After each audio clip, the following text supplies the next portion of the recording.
Welcome to the Strangeology podcast. I'm your host, Jeff Foran.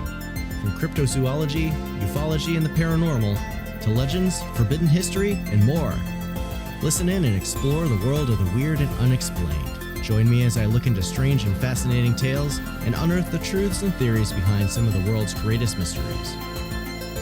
Be sure to head on over to our HQ, Strangeology.com, where you can check out our blog, episodes archive, gift shop, and so much more.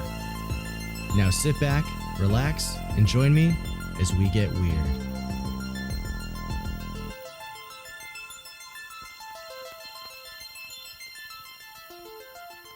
Hey everyone, welcome back to the Strangeology podcast. I hope that everyone's doing well and is nice and healthy. If you follow me over on Instagram, you'll know that I was at a commission for a couple days in the last week.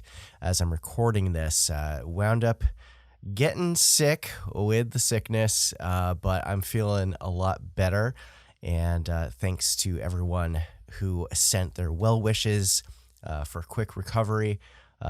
Just a little bit congested, but other than that, I'm doing pretty fine. So anyway, winter is still in the full effect in New England, and as I'm recording this, we've had this like windstorm going on throughout the day.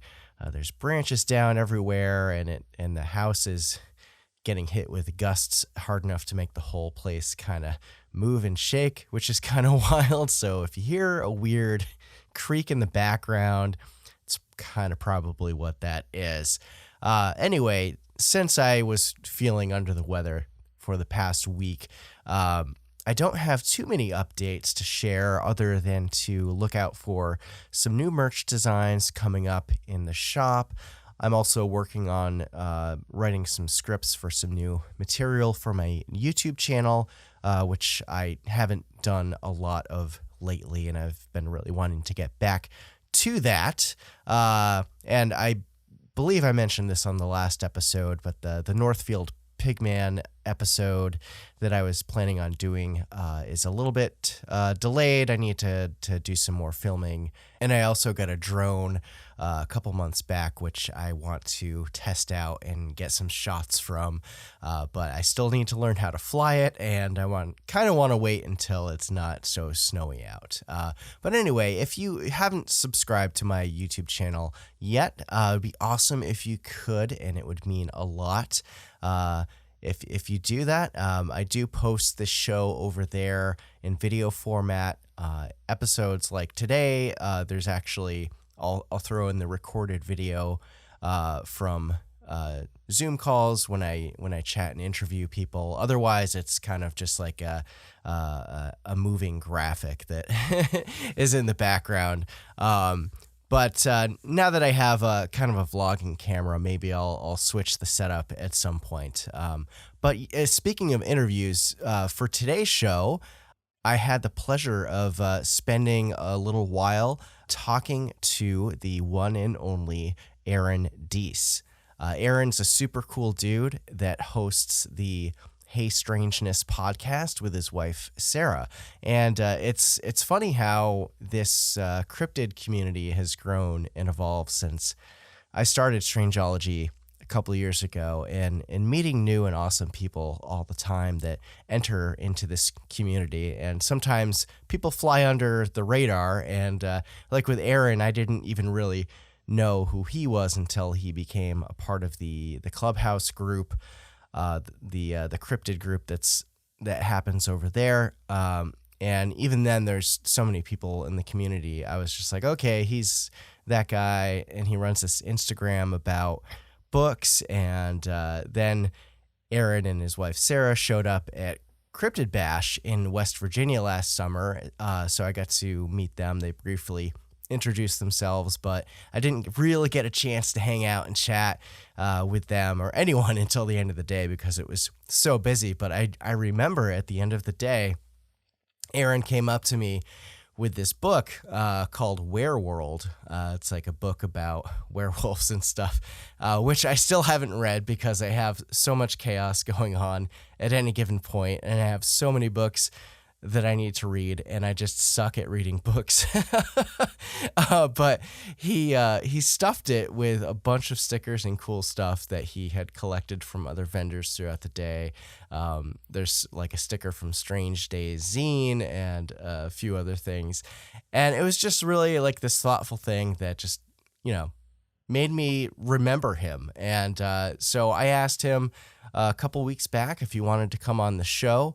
And because Aaron and Sarah started their own podcast, Hey Strangeness. And Aaron is also writing for blogs as well now. So it's kind of morphed into this cool thing for them. So I think you're going to like this interview today. I had a lot of fun chatting with him. So, without further ado, why don't we just jump into this interview?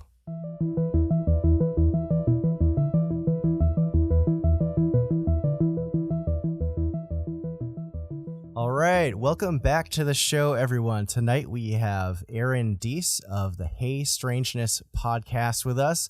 Aaron has a colorful background into exploring the world of the strange and unexplained, and hosts his show with his wife Sarah, and they are mega enthusiasts of the paranormal, cryptids, conspiracies, true crime, and anything that's like the most strange and out there stuff under the sun. So thanks for coming on to the show tonight, man. What sparked your interest into the Fortean world, and what catapulted you into podcasting about this stuff? Oh, Like man, your show's so fun, and I love listening to it. Oh, thank you. Thank Yeah. you. Thanks so much for having me, Jeff. I'm really excited to be here. What got me into the Fortean world initially was honestly, like, I guess the Mothman. Because about a year before the movie came out, the Mothman Prophecies, I purchased the book and I heard about it online, and I just got really into that mythology. And this was early mid 2000s, so the Chupacabra stuff was still pretty fresh. The actual Chupacabra. Right. Yeah, we could talk about that later. Yeah, I'm sure it'll come up. I obnoxiously make it a point to come up. But so really probably just like the Mothman. And then, this is early days of the user-generated internet. So GeoCities was a big thing. I actually had my own GeoCities page. Oh, who didn't? Which was right, which was just stuff I had plagiarized from other websites. And, but, I had the Mothman and the Chupacabra on there. And just finding out about these cases that we could not conclusively say were this thing or were that thing. Like, we're still trying to figure this stuff out, and finding out there's a whole world of that. That kind of is where I got hooked initially. Yeah. Nice. Yeah. It's such a rich and diverse world of study. And I've mentioned this before on my show, but I was the kid that would always gravitate towards the books on Bigfoot and the Loch Ness Monster and the Jackalope and that kind of stuff. And it was always just something that was there. But yeah, so you've recently started doing this part of the show that's called Strange Conversations. Hopefully I got that right. Yeah. How's that been going? I popped in onto one of your Instagram lives. I think it was with Jonathan Dodd, and there was a solid audience in there. Like how's that all been going? And do you have any like big plans for that aspect of the whole show? Yeah. I didn't answer the second part of your first question. I'm sorry. Oh, no worries. Sorry, I felt that was disrespectful of me, but let me answer the question you just asked me. So yeah, Strange Conversations came about because I wanted an excuse to talk to my friends in the community on the internet. Yeah. And it started, I reached out to Joss and Monique of Fright Life Paranormal. I was like, hey, would you guys be down to do a recorded Zoom call that we could make into a podcast episode? And, you can do whatever you want with it. I'll put it on YouTube. And then the night we sat down to do it, something was up with my computer and Zoom just wouldn't run. Like it wasn't happening. And I was so frustrated. And Joss texted me and he's like, well, why don't we just like do this on Instagram? And I was like, sure. So we hung out on Instagram for like a half an hour, and it was so much fun. just talking about like their show and what they're working on and different aspects of the paranormal. And then CryptidCon came and went, and I was like, man, I really miss all my paranormal podcaster friends, people like you, Jeff. Oh, shucks. Huh. You're on the list. You've been on the list for a while. And then like after the first couple that we did, other people started reaching out to me and they were like, hey, I'd like to do one of these with you. And that was super cool. Like having people approach us and be like, oh, can we? I'm like, yeah, absolutely. Nice. So yeah, sorry to answer your question. It's been going really well. Every one of these we've done has broken the record of the one before as far as live viewers. Nice. And then they're gaining viewers faster as they go. Like I spoke with Seth Breedlove recently, and that video broke the 1 week record of the 2 before it in 24 hours. So that was exciting. That was a neat little that's little always thing. Yeah, that's always cool to see. But yeah, sorry I got a little ahead. Going back to that first question, No, like, you're good, man. What kind of inspired you to get into this whole, podcasting realm? Yeah, a couple things. I'm not entirely sure. Like when we started Hey Strangeness, it was just a place to for me to show off my weird book collection. Right. And I was listening to a ton of podcasts like Bigfoot Society and This Paranormal Life and Strangeology. And I was like, man, no, legit. And I was like, man, I feel like I would like to contribute to the conversation. So I'm having these conversations with my wife, because we talk about everything together. And one day she's like, well, why don't you just start a podcast? Like, why don't you just do it? You keep talking about all these other shows you listen to. Why don't you just start your own? Yeah. And I was like, that sounds like fun, but I don't want to just I don't want to do it by myself. I do better in dialogue when I have somebody to bounce things off of. And she's like, well, if you'll plan it and produce it, I'll do it with you. And I was like, you promise? And she was just in a really good mood that day, So I held her to that. Yeah. And now here we are. Hell yeah, brother. Hell yeah, brother. That's awesome. Yeah, no, I was kind of in a similar position when I started Strangeology, as strictly just an Instagram thing. It was like the beginning of pandemic. I was bored and I was like, I kind of want to just make this thing and on Instagram and talk about cryptids and UFOs and stuff. And my fiance was like, you should do it. And I was like, okay, I'm gonna do it. Yeah. And here we are, almost 2 years later, just doing the damn thing. So it's super fun, and I'm glad you're part of the podcasting community that has just grown. It's like this chosen family of all these really awesome people, and it's If anyone who's listening and hears us name drop different podcasts and people, y'all got to go check all of those out, because they're amazing shows and amazing content out there, and so many fun stories and people. So Aaron, what's your process like for researching episodes? Because beyond the strange conversations where you're just talking to other podcasters and researchers and stuff, you do your own research episodes. How do you go about looking into all the information? Do you do books? Do you watch documentaries? Do you just use Google? Yeah, I mean, honestly, all the above. And it also depends on the topic. I try to start with books. I feel like that's a good place to start because, you have a bibliography you can reference, and you have this book references this book, and I also just like books. Like, here's a bunch sitting behind me on this bench.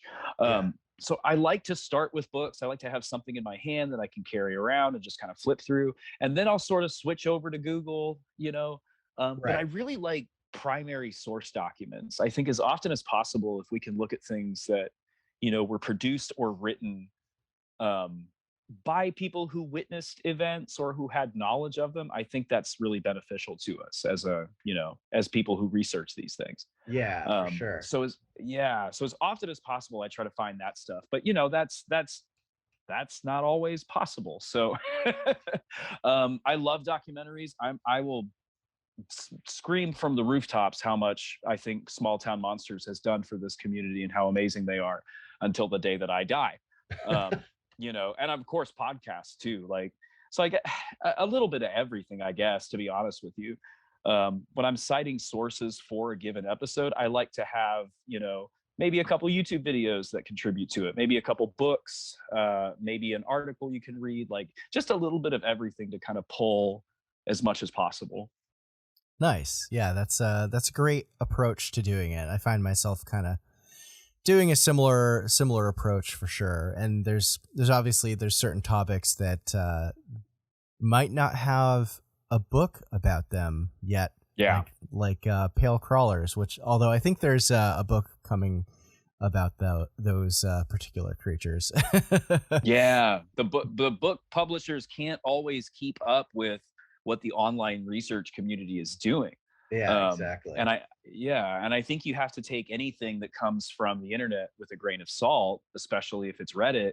But to only use books or only use documentaries, I think you're always going to be at least a certain amount of time behind what's going on. So, yeah.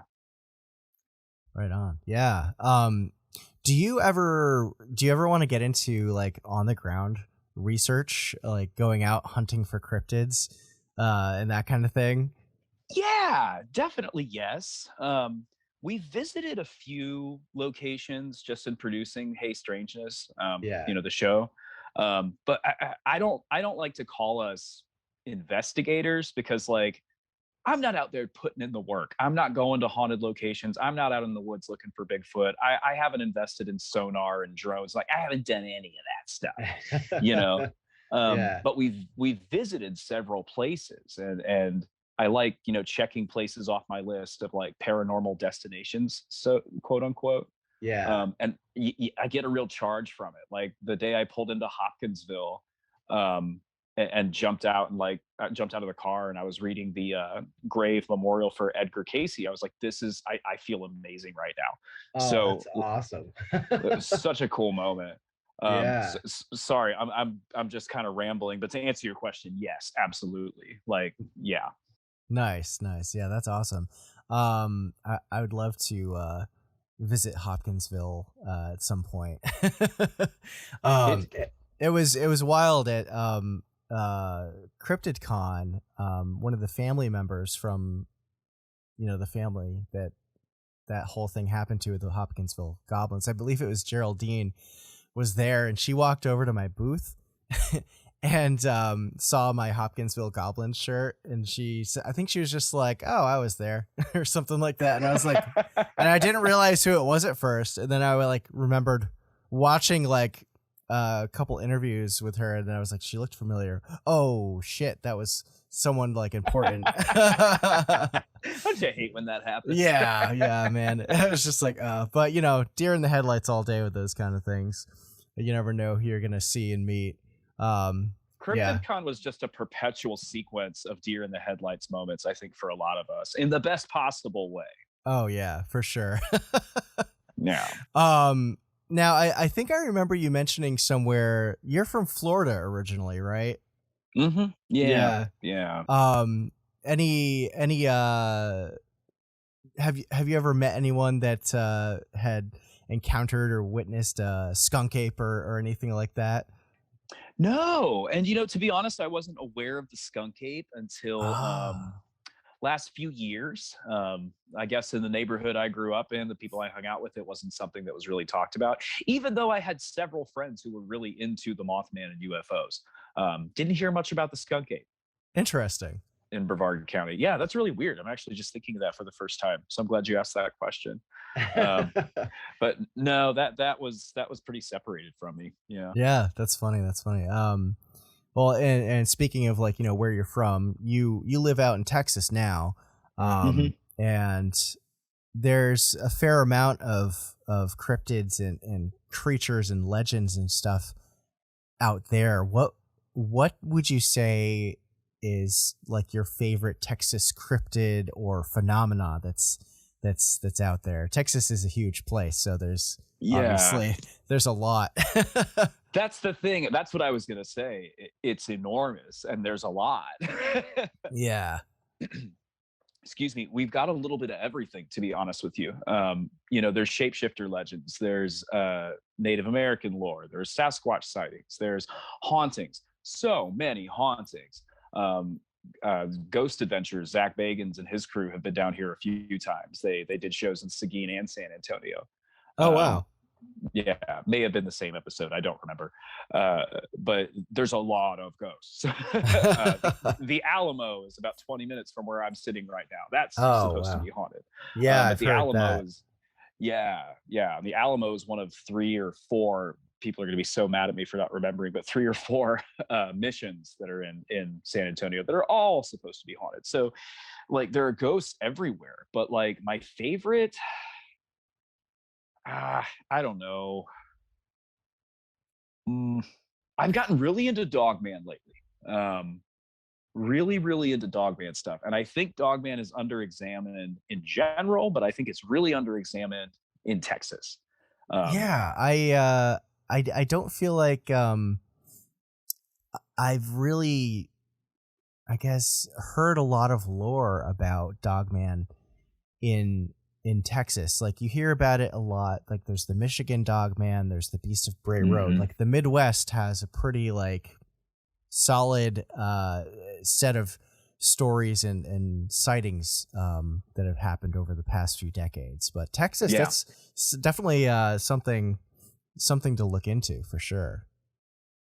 There's a bit to it. Yeah, and I was actually it's funny you mentioned Dogman. I was gonna talk about this a little later, but why not now? I the other day I actually listened to your guys' episode on Dogman, which is wild, and I guess thank you. You wound up talking with Jody Cook from the North American Dogman Project about that, and you seem pretty convinced that dogmen are pretty legit, and I don't know, like, we can talk about that for a minute, or it makes me think of like Jesse from Hellbent Holler, and her and Joe go out and investigate the land between lakes. They're so cool, man. Yeah, they're very cool, but yeah, they're on the ground doing the investigations and research and stuff. And they sounds like they've had a couple of weird things happen, like when they're out in like LBL and other spots that they go to. That's what I was about to say. Yeah, I feel like that came up in their Land Between the Lakes investigation, or one of them. Yeah. They are investigators. That's why I say, like, we're not investigators. We're bloggers, enthusiasts, hype people. They are investigators, those guys. Yeah. Are there any particular Dogman stories in Texas that have really kind of piqued your interest, that you've looked further into, or sightings that you know of off the top of your head? It's kind of a combination and of different ones, and we cover this in our Texas Dogman Triangle episode that you just referenced. Thank you for that, by the way. Yeah, go listen to that episode, everybody. Thank you, guys. Thank you, Jeff. But you have 3 sightings that take place in a geographical area between Austin and San Antonio that makes up about 700 square miles. And we know that it's possible that a wolf or a wolf pack will hang out in a triangle that size. Based on the research I've done. I'm not a zoologist. I've looked a bunch of stuff up. Okay. Anyone's welcome to correct me at any time. Totally fine. But then if you go a little bit south and a little bit west, you have a Native American legend of a shapeshifter that very closely aligns to what many of us probably think of when we hear the term skinwalker. Kind of a dark sorcerer that could turn into a wolf entity.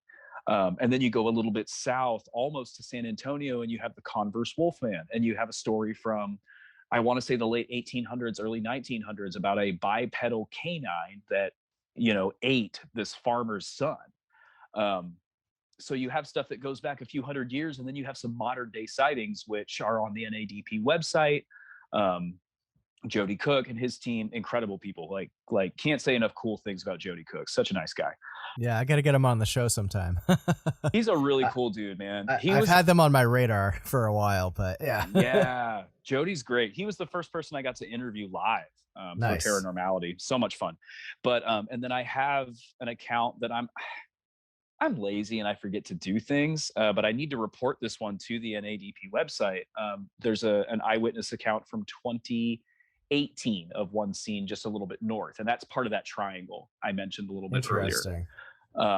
You know, so you just have a lot of dogman activity, both in folklore and in modern day sightings in a fairly cloistered geographical area. Yeah. So it's not really one case, but when you take all of that together, to me, that's compelling at some capacity. Yeah, I would certainly say so. Yeah, it was funny. I think I saw on Reddit this morning, there was some article on some news subreddit that was talking about how wolves were being more reintroduced to other parts of North America, and having protections for them so people can't kill them, and which is pretty interesting. There's like years ago there in Vermont and New England, there's been, well, Vermont particularly, there's been sightings of wolves, like very, very large wolves that are like kind of more towards the Canadian border.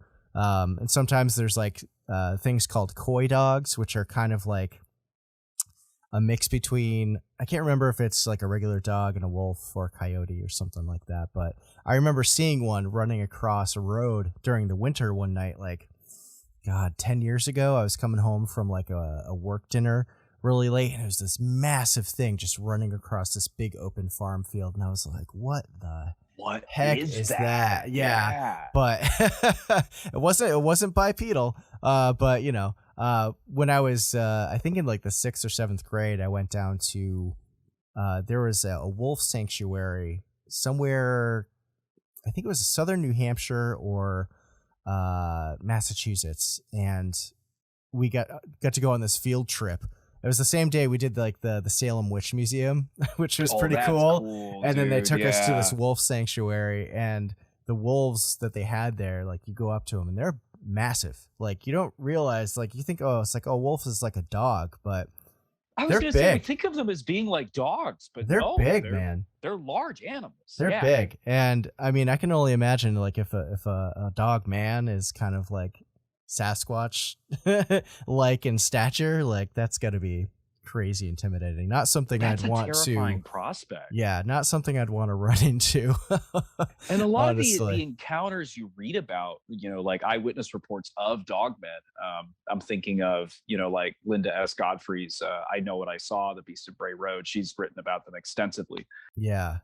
She's written many books on the topic, and I haven't read them all yet. But witnesses don't seem to describe dogman encounters as being something they're terribly happy about. Like the one that I'm lazy and haven't reported to the NADP website, the witness that gave that to us was like, honestly, it was scary. I didn't like looking at it. Like, yeah.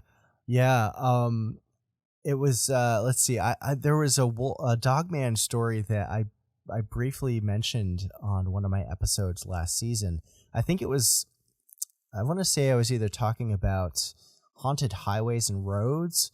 It might have been for my Patreon segment, but there was, and I think it was somewhere in Maryland or Virginia, where this woman was driving on this road late one night, and she got this just like feeling of dread that like something was like out in the woods, and she was like in this remote area. And I looked it up on Google Maps, and it's like there's nothing around. There's like a few houses dotted here and there, but it's mostly forest. And she saw this thing kind of like out of her periphery pacing her car, and then she like stopped her car for like a few moments just to kind of be like, because she was freaking out. And this thing like jumped out from the tree line and into the road. And sure enough, it was like this dog man that kind of like looked at her, growled a little bit, and then jumped back into the woods. And she's just like, pedal to the metal, bat out of hell, out of that area. It's like, yo, I'm leaving now. Thank you. Yeah. Thank you. I didn't want to see that. I've had enough of this situation. Thank you. Yeah. Oof. That's pretty intense. So you mentioned Paranormality magazine, and you write for them. Yes, sir. Blogs and stuff. What's your experience been like writing for them, and what's your favorite article that you've worked on so far? I know you did like the whole Texas Chupacabra thing recently for them, which we could talk about that in a minute if you want. Yeah. Oh, you always gotta talk about the quote unquote Texas Chupacabra. But yeah, Jack Kirby, the editor at Paranormality magazine, is a really motivated, entrepreneurial, cool guy, but like also really chill and nice. Nice. We've kind of become friends over the last few months, and he and Cody Turk, who's actually in San Antonio, he's a few geographical miles from me right now. Cody reached out to me and was like, "Hey, I've been following your work for a while. We're looking for writers for the magazine. Would you maybe be interested?" And I'd heard of Paranormality. I'd read a few articles from them. So immediately I was like, yes, absolutely. And it's been so much fun. It's been so much fun. I've gotten to meet and become acquainted with so many people that I absolutely would not have had the chance to talk to, at this point, by this point, if it wasn't for Paranormality. And Jack is so good at reaching out to people and making those connections and putting you in touch with people who a year ago were your personal heroes, and now they're dudes you're talking to on the phone writing articles about. Like, it's so cool. I'm sorry, I kind of rambled a little bit. I hope that answered the question. Oh yeah, no, totally. I mean, it sounds like it's been an awesome experience, it's positive, and yeah, it's a weird thing when you get the opportunities to speak with people that you only know of through, books you're reading that they wrote, or seeing them on a television show or a documentary, and you actually meet them in real life. Like when I met Seth Breedlove at Cryptid Bash, he just came to my table and he was like, "Hey man, how you doing?" And I was like, "Oh, you're Seth." Yes. And yes. And you asked what my favorite, I think you asked what my favorite article was so far. I think you did. I did. Sorry, I kind of went on a tangent there, but I've had some amazing interviews I've gotten to do. I got to talk to David Weatherly. I got to talk to Lyle Blackburn very recently. Jeremiah Byron, our mutual friend. Mothboy Matt, I'm working on a profile on him. I've gotten to talk to a lot of really cool people. But when I got to interview Seth Breedlove, it was back in September. And he was out in the woods in Ohio, where they're doing a lot of filming for the Bigfoot Project. Yeah. Very, very shortly after he had his personal Bigfoot encounter, or sighting, potential sighting. Let's be as scientific as possible. Potential sighting, whatever. He saw something. And while he was out there talking to me, because he's out in the woods, like he was on his phone, he's like, "Oh, I totally forgot about this. It's why I'm on my phone." I was like, "Dude, I'm just like stoked to talk to you. I don't even care about that." While he was out there were weird noises coming from the woods. There's a short clip that I put on YouTube, and I put it on our Instagram profile at the time, but it's just this loud crack noise that interrupted something he was saying. I'm not going to tell people unequivocally that I heard wood knocks with Seth Breedlove while I was interviewing him, while he was out, in the place he was filming for the Bigfoot Project, but I also can't write it off. Yeah. I don't know if I saw that post. I'm going to have to go back and check it out. Yeah. That's pretty wild. I have to send it to you. Yeah. That was amazing. Yeah. I mean, that was the third time I'd spoken to him. The first time I interviewed him, and I've been a big fan of Small Town Monsters and Seth's work for a while. It's not an exaggeration to say I wouldn't be doing any of this stuff right now, probably, if I hadn't run into their stuff, a few years ago. Gotcha. So even getting to talk to him was a super cathartic experience. And then having these weird noises coming from the woods, while we're talking about his Bigfoot encounter, it was just so cool. It was so cool. You can't put a price on that. Yeah, that's awesome. Yeah. So the Texas Chupacabra, yes, the polling that you did, talk about that for a second, because that was really funny. Yeah. So you want to just talk about the poll or the reason we did it or All of it, I guess. okay. All Yeah. right. How did it come to be? Yeah. So for me personally, like I said, I mentioned this a little while ago, but the chupacabra was one of those things that was still kind of fresh when I sort of got into cryptozoology when I was younger. Um, so then a few years go by, and all of a sudden we're getting pictures of dead dogs from Texas, and people are going, "A farmer catches chupacabra on his property," and I'm like, "No, that's a dog." That's a dog or a coyote. And it just bothered me. It bothered me for a couple of years. And then I kind of weaseled my way into this community of podcasters and Fortean enthusiasts and really awesome people who I adore. A lot through Instagram and also through Clubhouse, which was the first place you and I talked. Yeah. I was like, who's this Aaron guy? I don't know who this guy is. Who's this loud idiot screaming about the chupacabra? Yeah. But no, it somehow it came up in a Clubhouse room one night, and I was like, the thing is, guys, I don't think the one in Texas is the chupacabra. And I say that as a person that lives in Texas and also a person that's interested in the paranormal and the unsolved. And everybody seemed to agree. Yeah, chupacabras from Puerto Rico. Yeah, originally, right? Exactly. Yes. Yeah. And okay, I get there's some common behavioral traits that people have found where they're like, okay, this is why we're calling these things the same thing. I get that, but we also associate cattle mutilation with Skinwalker Ranch, and I haven't heard anybody reporting chupacabra sightings out of Skinwalker Ranch. I haven't heard anybody equating the maybe Sasquatch sightings out of Skinwalker Ranch with the chupacabra, and maybe that's a little too far to go. But my point is that you can't just call something because you found a dead chicken. You can't do that. You can't.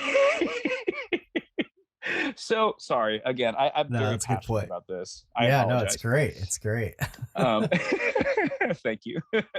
So we all started talking about it. And Jack Kirby, editor of Paranormality magazine, was in the room that night. He messaged me and he was like, "Hey, we can totally do a poll to rename the Texas Chupacabra."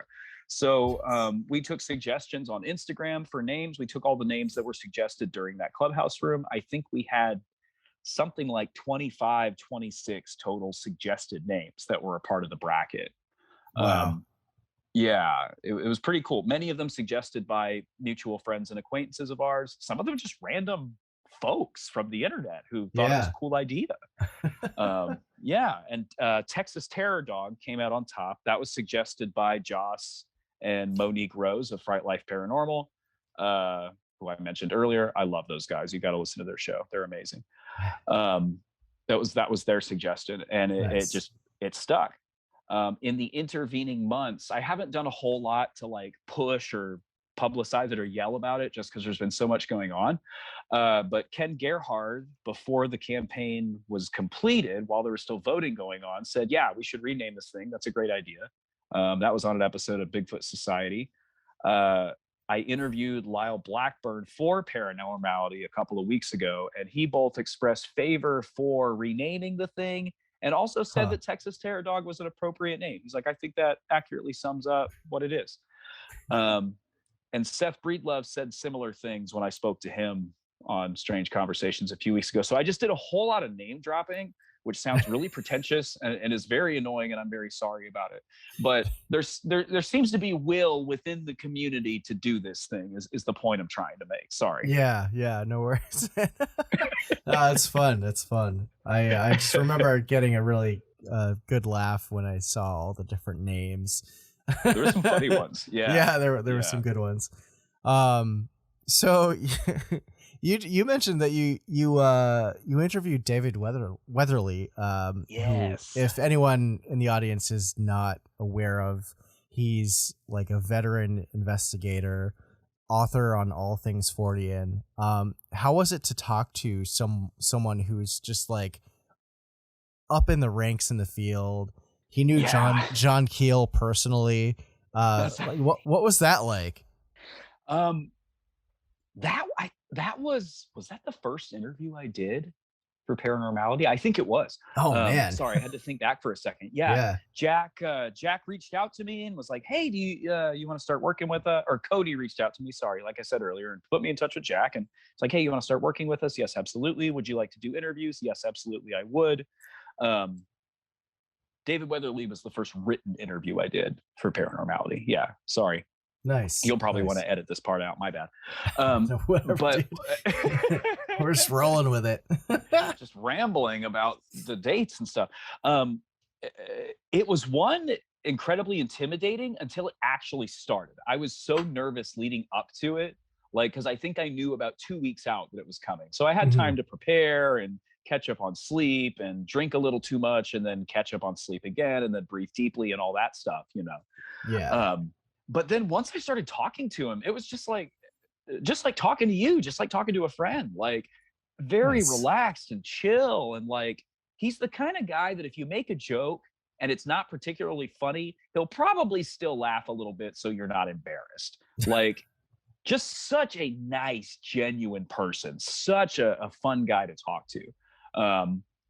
And I've followed his work for a while with, the Black Eyed Children and just being David Weatherly, because he pops up in a lot of documentaries, a lot of TV shows. Yeah.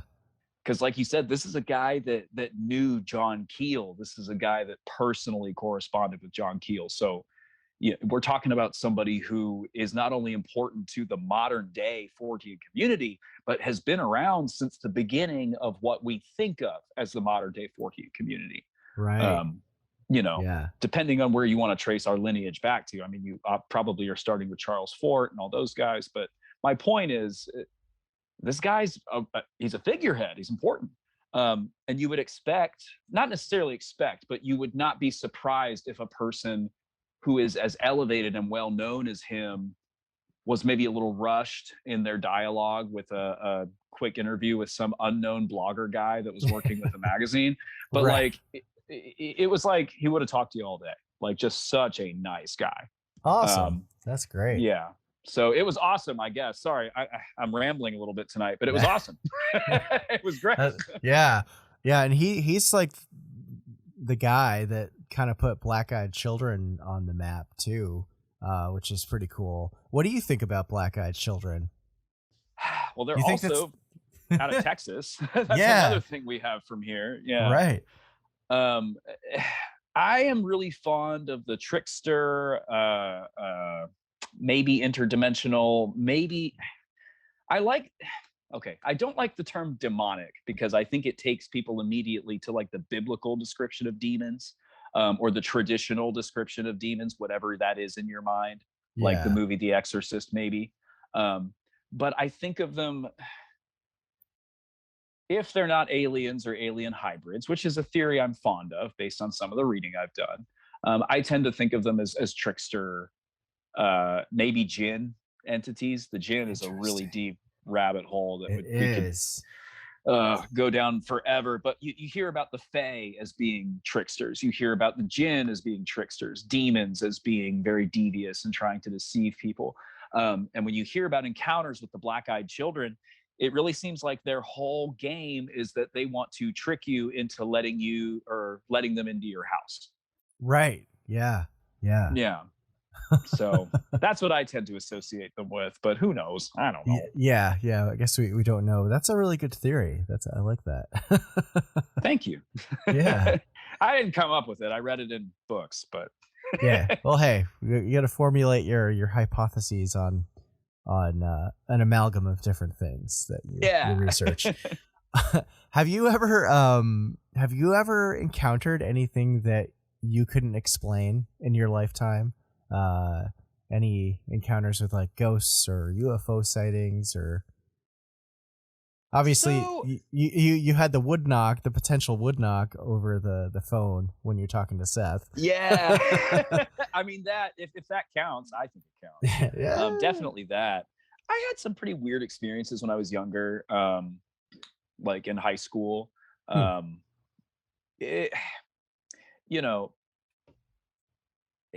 always try to think of a way to describe it that doesn't make me sound weird or insane. Weird, like what is weird, but insane. But my friends and I used to go out in the woods, and that was what we did. It was fun. There's woods in Florida, and we found a spot where there was a cat skull sitting on top of a tree stump, and it was in the middle of a clearing where there had probably been a building at one time, because there was plumbing sticking out of the ground and some cornerstones. And if you brush the pine needles away, the ground was burnt. So like this building had apparently been on fire at one point. It was just really weird. It was a weird place. You go to a place sometimes and you're like, this is a place I should not supposed to be. So we left. We walked further down the trail in those same woods, and we found another clearing with bathtubs everywhere. Just like bathtubs full of rainwater. Yeah. And then there was like a cage that was cemented and bolted into the ground. I can't even begin to imagine what the purpose of this place was. Found the den of Florida man. A horse. I mean, Florida man is taking baths in rainwater and locking himself in a cage. That's best case scenario. Yeah. And then we found a horse skull, and then we decided it was time to leave. That was enough animal bones. And things just got kind of weird after that. Weird noises in the night, weird dreams. For me, and not just myself, but also the people I explored these places with. And some of that, I'm sure, was just teenagers being dramatic and imagining more than what's really there. But even at, in my 30s, I look back on that and I'm like, okay, I can't explain away at least these three things. So that was probably my most significant and real experience, like firsthand experience with anything that might be paranormal. If that counts, who knows? Teenagers are dumb. So, it sounds like potential ritual sites. There could have been some kind of ritual, maybe black magic going on. Who knows? That's kind of always been my guess if I had one. Did the particular area have kind of a known local name to it? Like, there's areas that are like Satan's Kingdom or the Devil's Washbowl. Like those places are usually associated with high strangeness and like poltergeist activity. Well, yeah, I live near a place that is called the Devil's Washbowl. It's where the Northfield. I thought you just made that up. No, the Devil's Washbowl is the alleged lair of the Northfield Pigman in Vermont, which is a local urban legend. Fun That's story. Right. You covered that before. I have. Yeah. I went out there to do some filming back in October before CryptidCon, and I'm gonna do like a little video about it. But I realized after I came back, I have like too much shaky cam going on, and I recently got a drone, so I want to take the drone out and do some more filming once the spring hits. But right now, that area is like buried in snow, so you can't get out to it. Yeah. But no, that's definitely interesting. Gives me like Wrong Turn vibes. Your story. Yeah. Like I just don't belong here. This is a place not for me. Yeah. Gotta go. What would you say your favorite conspiracy theory is?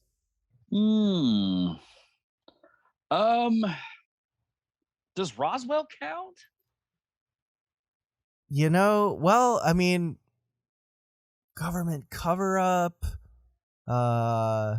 Maybe that's not fair. Maybe that's a little too easy because, that's a little too easy. I'm 100% convinced by Roswell, just for the record. But conspiracy theory,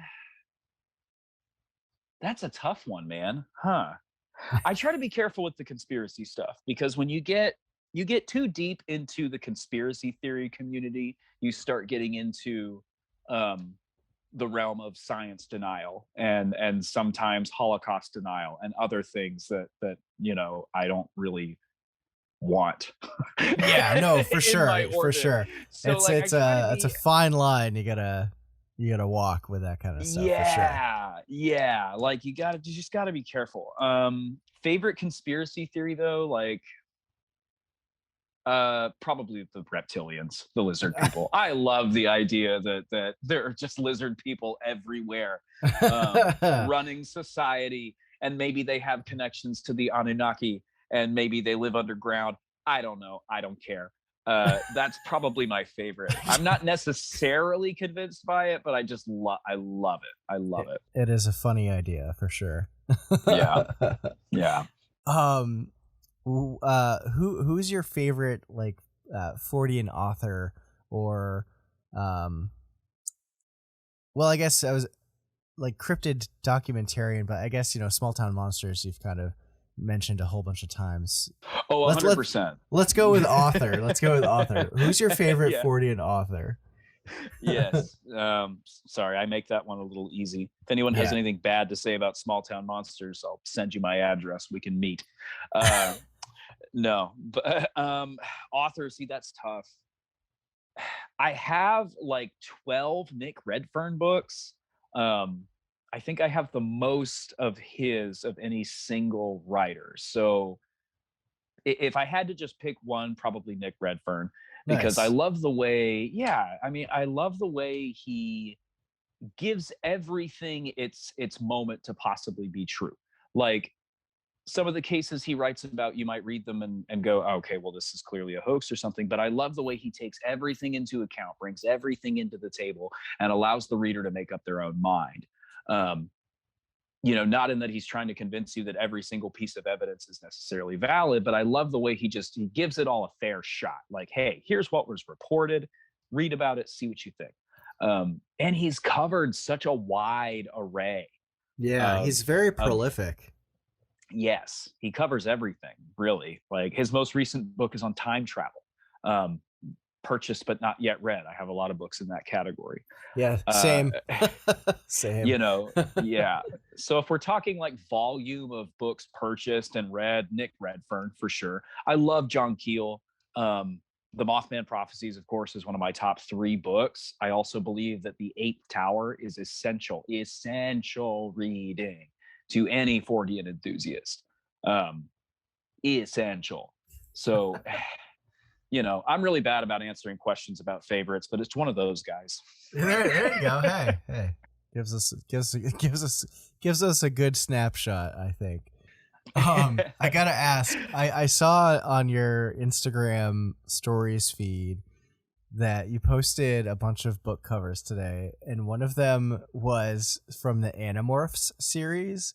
Yeah. And I just so years and years ago, I was in this band, and the drummer for this band, he lived in a rural town in like the southern part of Vermont, and he had this older brother that I guess was out one night, and he claimed that they were like partying, and they saw this like group of people like walking down like a nearby dirt road that they had like a view of, and there were some trees kind of obscuring part of it, and they saw these people like walking down the road, and then they went behind the trees, but when they came out the other end, they saw like dogs or something like that.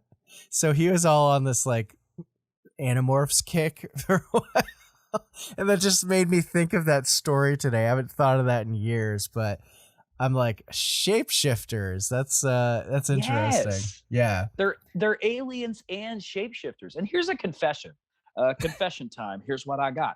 I didn't read Animorphs as a kid. I didn't own any of the books. I watched a few episodes of the TV show, but you know, now as I'm obsessively collecting books, you know, it dawned on me one day, oh my God, they have shapeshifters and aliens in them. I have to purchase them. So anytime I find an Animorphs volume of any kind at like the used bookstore, I go ahead and pick it up. Yeah. That's awesome.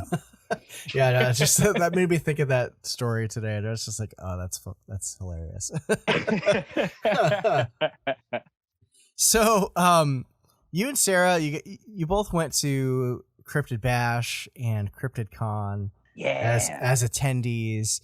Are you planning to like vend at any of those events or any other events this year, or are you just gonna road trip and attend and that kind of thing? What are your plans for 2022? Yeah, That's a fun question. Thanks for asking. Yeah. So we will be at Cryptid Bash. That's an essential. Like that was our first event. That's where all of the wonderful people that welcomed us into this community will be. For the most part, I'm not sure if everybody's going to be there, but a lot of people. Um, I guess it's possible we're vending at that one. I think it's okay to talk about that. It's possible. I can neither confirm nor deny, but it's within the realm of possibility. So that may be our first, attempt as vendors. We'll see how that goes. And then Paranormality is sponsoring and vending at a few conventions this year. Hopefully Sarah and I will be at them, but if we're not able to be at them, we'll probably be represented there, because there's Paranormality is also really good about promoting the stuff that its writers are doing. So that's cool. You can catch us at Paranormality stuff too. But definitely Cryptid Bash, definitely Cryptid Con. That's number 2. We're really hoping to make the Mothman Festival, but Cryptid Bash is in August. Cryptid Con is in November. And for some reason, we still have day jobs. For some reason, they haven't fired us yet. So, fitting a September trip in there might be a bit of a challenge. Mothman. Yeah. I'm kind of I definitely want to go to Mothman Fest this year if it happens. Hopefully it does. Fingers crossed. I think I'm just thinking positive. I think it will. Yeah. Paranormality, sorry, I got to make sure I mention this. So sorry. Paranormality is also doing a convention starting hopefully this year in Florida. So we're really hoping to get to that. Obviously, that would be cool. So there's an Oddities and Curiosities convention in Austin in June, and then there's a paranormal convention in San Antonio in July, and then there's the Folk Monster Festival, which I think is somewhere in May. We're hoping to go to all of that stuff, but my point is there's too many wonderful things happening. There are. I want to someday get another tour van so I can go to all these shows someday. Dude. It'd be awesome. For real. Now speaking of Cryptid Bash, so if anyone who's listening follows my Instagram page or follows Hey Strangeness, you may have seen the Krampus costume that Aaron so gracefully wore and probably shed about 10 pounds sweating under during that event. Do you think you'll be busting out some new costumes this year? I know that was from Sarah from Snallygaster Museum. I was who brought that costume, but all honor to Queen Sarah Snallygaster of the American Snallygaster Museum. Because that was 100% her and Kenzie and Heather. They came up with that. And they were like, hey, would you like to... Originally, I was supposed to be Bigfoot. I was supposed to be a Sasquatch. And I spent a good 2 to 3 weeks working on my Sasquatch walk, rewatching the Patterson Gimlin film and just trying to not nail it. Nobody can nail it. But get as close as possible. And then the night, Friday night, right before CryptidCon, some jagaloon broke into someone's car and stole the mask for the Bigfoot costume. So it's just pretty dumb. jackknifed the whole thing. Also took someone's wallet, their money and other important things, total jagaloon. But Sarah had the Krampus costume kind of as a backup, and she had said, well, maybe we'll do both. We'll just see what happens. So it just became Krampus by default. I will dress as any monster at any time. But I don't have the capacity to put that together on my own. I'm not going to do it. I'll be honest with you. So if anyone out there wants someone to wear a monster costume, I'm 100% in, provided that Sarah and Heather and Kenzie don't need me to do it, because, ride or die. Just saying. Nice. Oh, that's great. Let's see. I think I've got a couple more questions here that I scratched down. What's... If you could interview one person for your show, living or dead, who would it be? See, that's tough. Can I do one living and one dead? Can I Yeah. cop out again and cheat a little bit? Okay. Sure. Okay. So dead, Tom Slick. Thomas Baker Slick Jr. was a guy who financed a lot of really early cryptozoology, Sasquatch research. He was the guy that financed Peter Byrne, one of the Four Horsemen. And he was from San Antonio, and he founded a couple of scientific institutions, several scientific institutions that are still around to this day. He personally went on trips to look for the Yeti in the Himalayas. Just a fascinating guy, and he used his own personal fortune to do all this stuff. He also made big contributions during World War II and invented some kind of construction method that we're still using today. Whatever. He spent a bunch of money on Sasquatch. Also a very prolific art collector, really interesting guy. And Nice. he unfortunately died in a plane crash at the same age his father died. That's a little bit interesting. Very So curious. yeah, definitely read into Tom Slick. Yeah. So yeah, Tom Slick dead. Living, I really want to talk to Tom DeLonge. I really want to talk to him. Interesting conversation.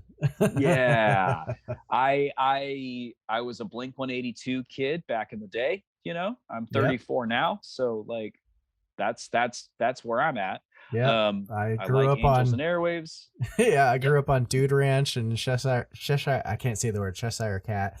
Cheshire and Enema of the State. Yeah, like those were like Yeah. my anthem albums when I was in high school. So Yeah, like that's a part of my you know, my development as a human. And then if you look at the work that Tom and To the Stars have done in the UFO paranormal community over the last few years, it really is very, very, very significant. Like the state of UFO disclosure would not be what it is, I don't think, without the work that they've done. And yeah. so I would love to just pick his brain for a while. I actually have I sent an email through the contact form on their website, and I got an email back from his press team, and they basically said, we'll ask him and let you know. So fingers crossed, it could happen. Hey, it could happen. that would be wild. Could happen. Yeah. Yeah. Aliens and Tom DeLonge. Wow. Let's see. Before we what's one thing that nobody knows about you? I talk a lot, so that's a tough one. People know this, but it doesn't come up in the Fortean community a lot. I really like musicals. I know 95 to 97% of the words of Hamilton.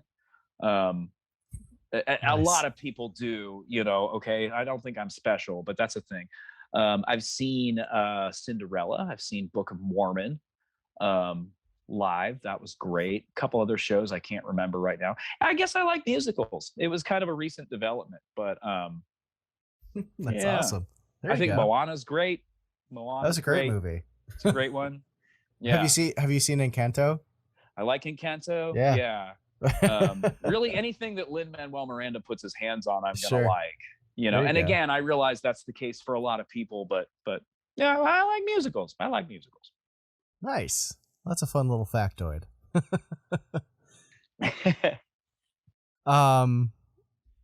So there's a lot of younger people getting into the Fortean world and cryptozoology. What's a piece of advice that you'd have for young people they don't know where to start, and you know, stuff like Bigfoot and Chupacabra and Mothman are something that's really kind of speaking to them? What would you say to the younger generation?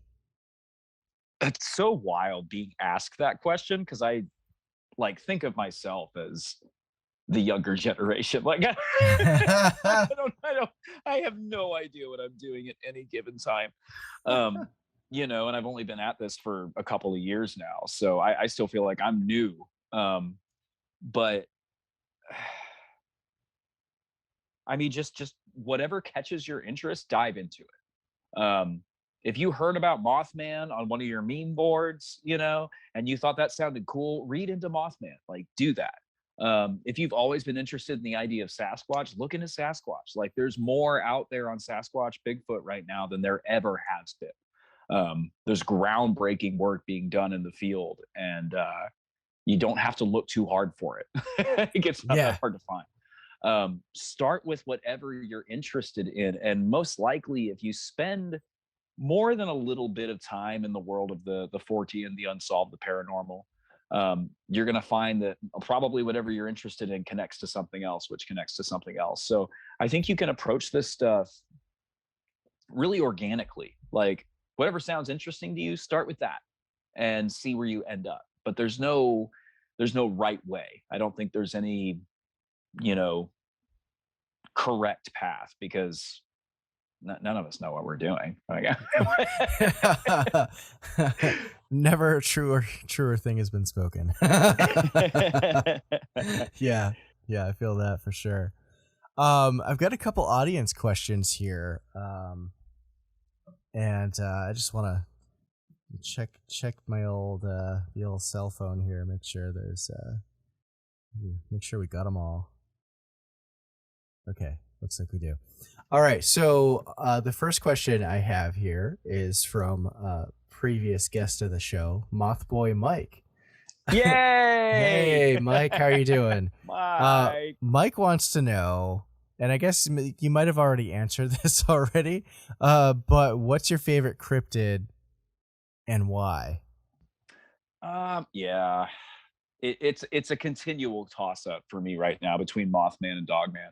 Mothman, I think, challenges what we understand about reality. Dogman, I feel like there's a lot of evidence, both folkloric and modern, going back many, many years. So it's hard for me to pick one of those. Yeah. I always cop out on these favorite questions. I always do that. It's hard. It is. Let's go Dogman. Let's just say Dogman. I'm gonna jump in both feet. Dogman. Dogman all the way. Yeah. Most likely 100% flesh and blood, unlike the interdimensional or ultra terrestrial Mothman. Yeah. I think if I meet Mothman, I will go insane. I think if I meet Dogman, I will just be slightly more afraid of dogs, which I'm okay with. So that's awesome. All right.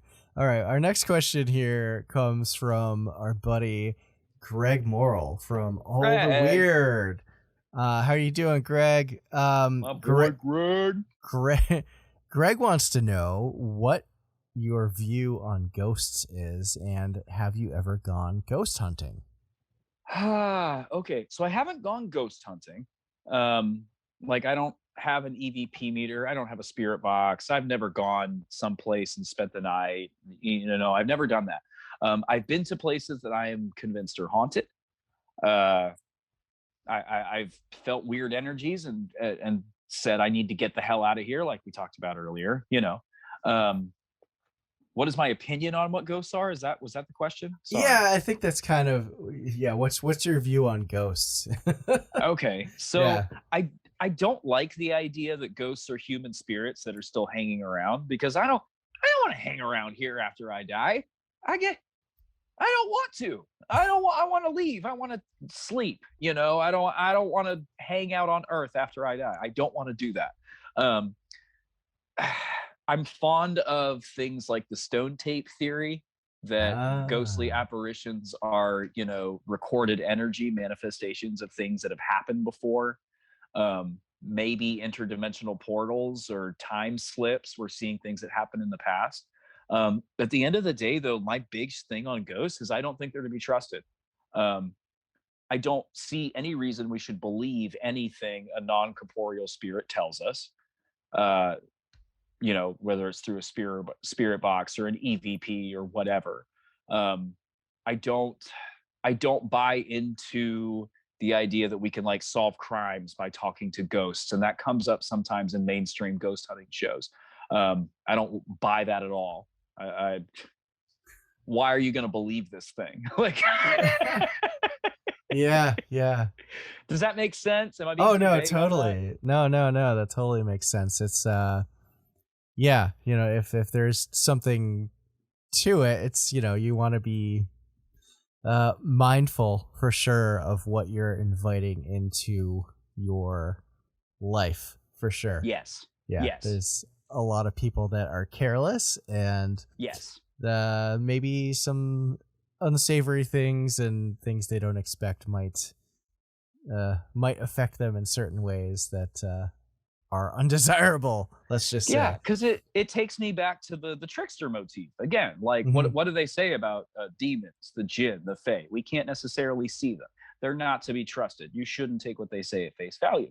How do we know that at least not necessarily every case? I don't like the one size fits all solution for anything necessarily.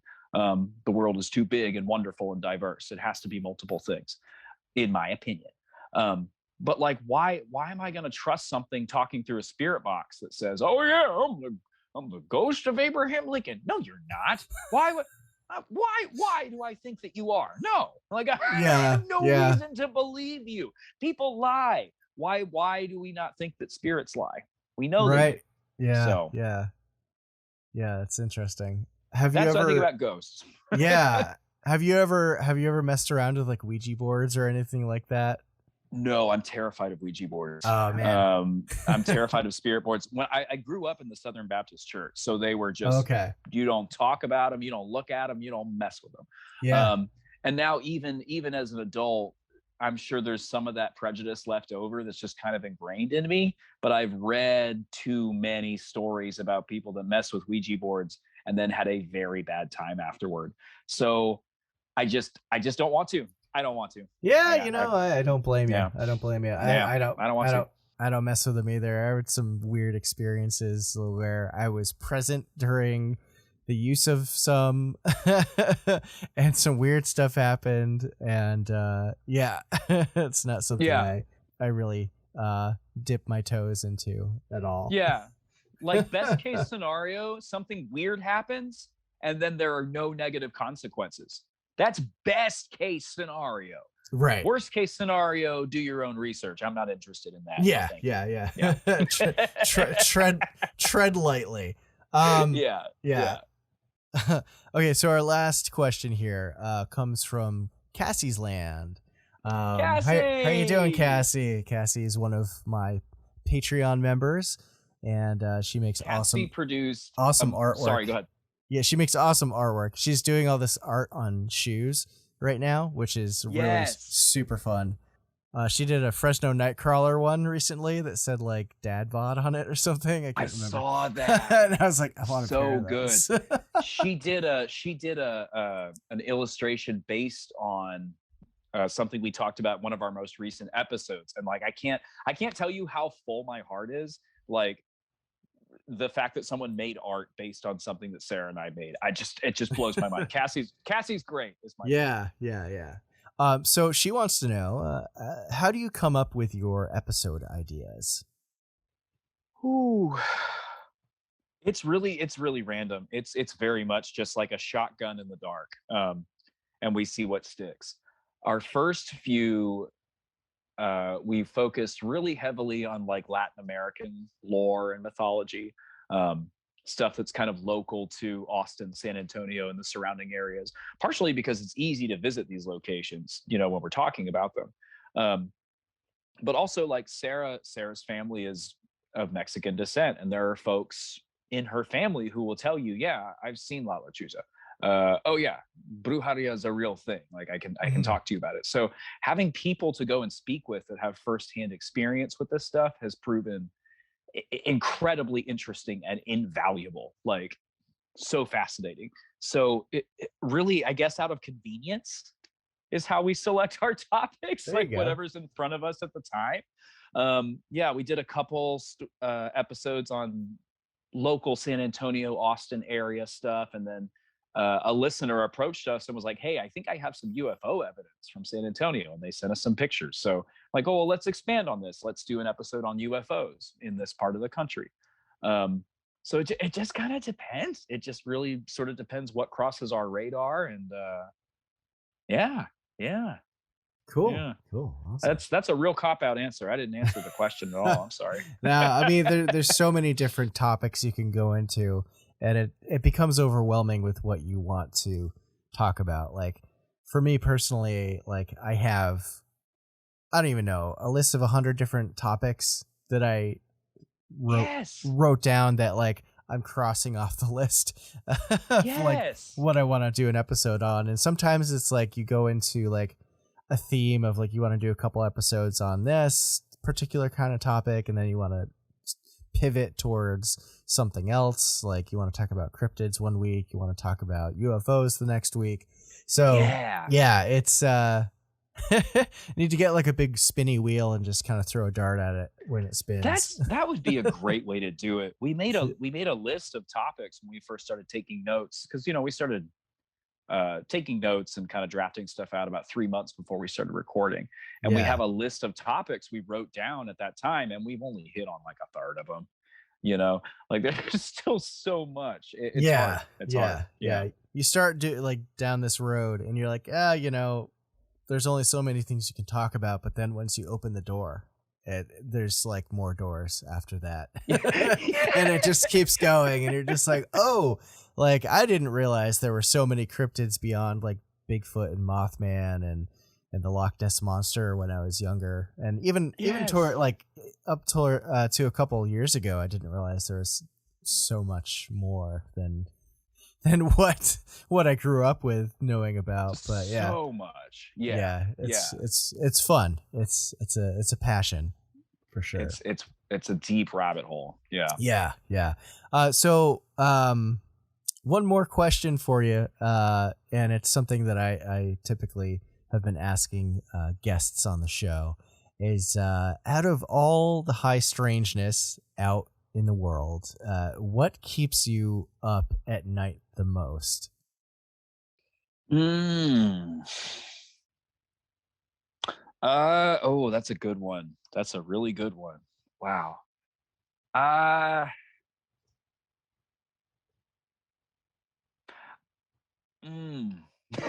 That's a good question. You take a second. Dang. Yeah. I guess you can always like edit these parts out. What first pops into my mind is the djinn. But not necessarily like, oh, the genies, but like the idea that there is an entity or a consciousness or beings that transcend our reality and have been around much, much longer than us. Again, because you see that idea pop up in different aspects of mythology and different aspects of folklore. And when you see something pop up so frequently and so often, it's hard to write it off, I guess. My mind tends to just go back to the djinn every time, like simply because those legends are so old, because they've been around for so very long, and because they could have so many potential connections to other paranormal phenomena. I very often am like getting ready for bed and I'm reading any given book of the Fortean variety, and I'm like, there's no reason this can't connect to the djinn.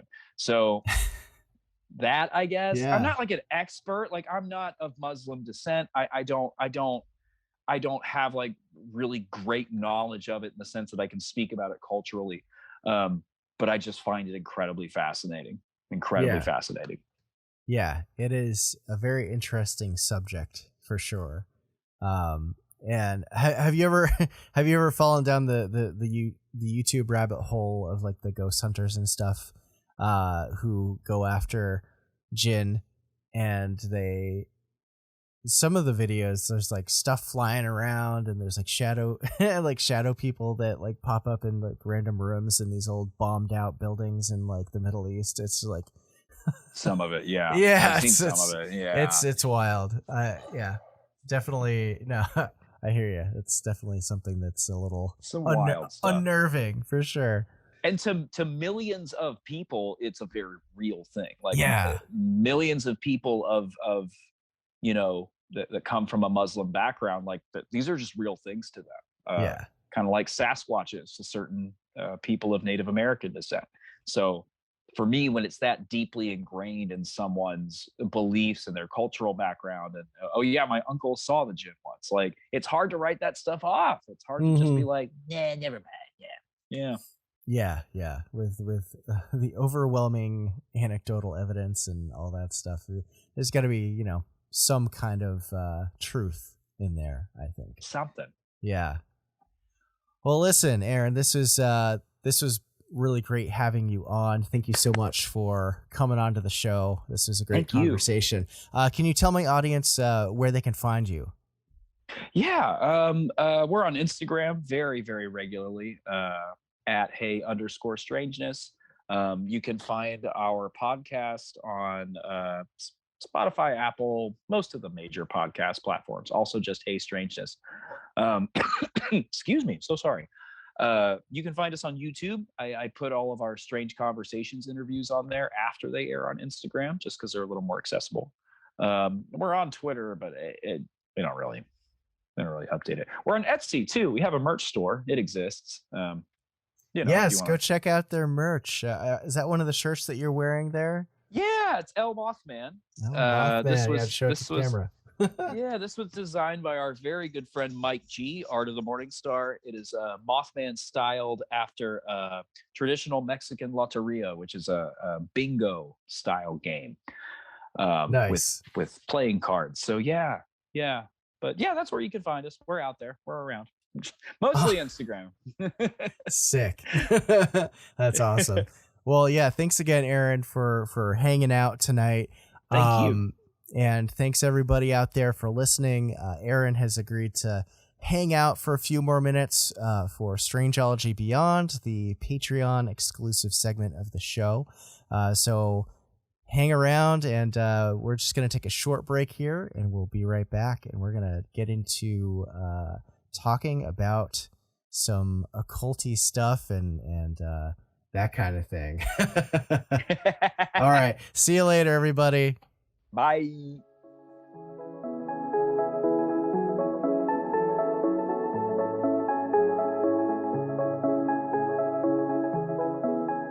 All right. Thanks again, Aaron, for coming on to the show and chatting about what you do with Hey Strangeness, along with your blogging and your love for all things weird. Aaron and Sarah are pretty awesome. So for you listeners out there, if you haven't checked out their show yet, definitely go give them a listen. You can find their show on Apple Podcasts, Spotify, pretty much anywhere you can listen to your favorite podcasts. And it would be great if you consider supporting them at their merch store. I'm sure they would appreciate it, and it would help them out a ton with future endeavors with their project. And as I always do when wrapping up an episode, I've got to give big kudos to everyone out there who checks out this show. Thank you so much for listening and sharing the Strangeology podcast. It helps me out so much when you do. And if you have a minute, I'd love it if you left me a review over on Apple Podcasts, or if you want to send me a message or suggestions, you can always hit up my website, Strangeology.com, and go to the contact page, or just hit me up on social media. My DMs are always open, especially on Instagram. That's where you'll find me most of the time. And of course, I've got to plug the Patreon too. If you're looking for an easy way to support the Strangeology podcast, you can head right on over to patreon.com/Strangeology. I offer a wide variety of benefits and perks, starting at as little as $1 per month.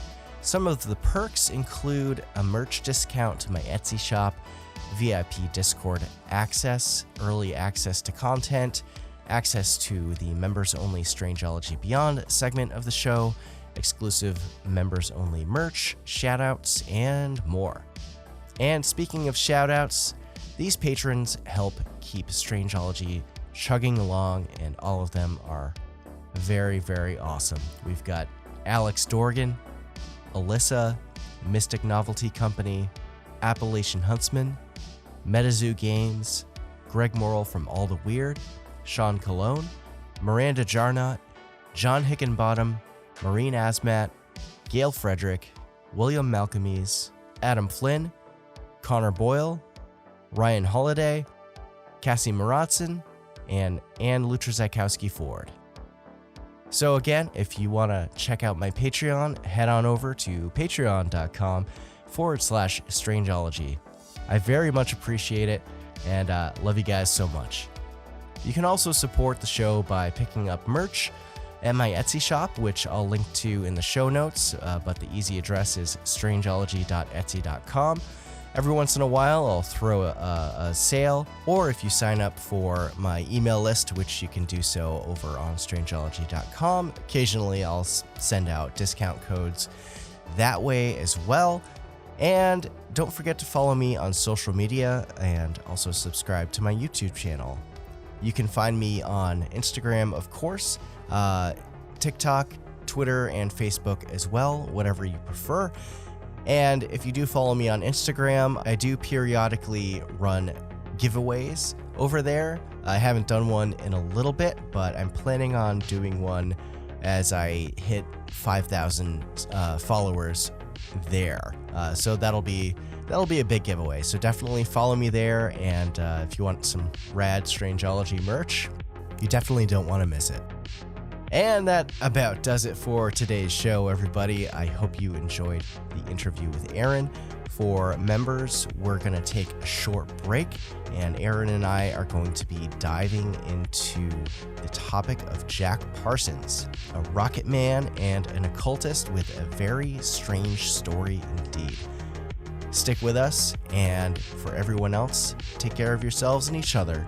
And until next time, keep it strange.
All right, welcome back to my Patreon members. Thanks for sticking around for the Strangeology Beyond segment of the show. And thank you again, Aaron, for being able to hang out for the show tonight.